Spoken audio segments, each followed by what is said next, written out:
শুভ দুপুর সকল বন্ধুদের জানিয়ে আজকে চলে এলাম। দেখো শুক্রবার দুপুরবেলা তো তোমাদের লাঞ্চ দেখাতে। দেখো এখন বর্ষাকাল, ইলিশ হবে না তো এটা হয় না। তো ইলিশ মাছ আমার মেয়ের ভীষণ প্রিয় মাছ, আর তাই জন্য নিয়ে চলে এসেছে আজকে ইলিশ মাছ। তো আজকে কী কী রেসিপি হয়েছে দেখে নাও। আজকে হয়েছে সরু চালের ভাত হয়েছে, এখানে আছে লেবু, গন্ধরাজ লেবু, এটা আছে লঙ্কা, আর এখানে আছে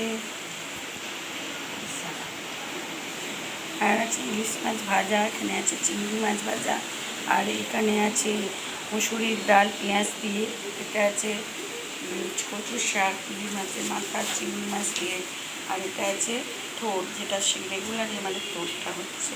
তো আর এখানে আছে দই ইলিশ, যে রেসিপিটা চলে যাবে আমার চ্যানেলে, দেখে নিও বন্ধুরা, স্কিপ করবে না। তো এখানে গন্ধরাজ লেবু ছড়িয়ে দই ইলিশ করা আছে। তো আজকে দুপুরের লাঞ্চ কেমন লাগছে তো দেখে প্লিজ শেয়ার কমেন্ট লাইক করবে না। আর নতুন বন্ধুরা জলদি সে জয়েন হয়ে যাও, সাবস্ক্রাইব করে দাও, আর ফেসবুকের চ্যানেলটাকে ফলো করে দাও। বন্ধুরা সকলে ভালো থাকবেন, সুস্থ থাকবেন। আজ এখানে শেষ করছি। শুভ দুপুর, বাই।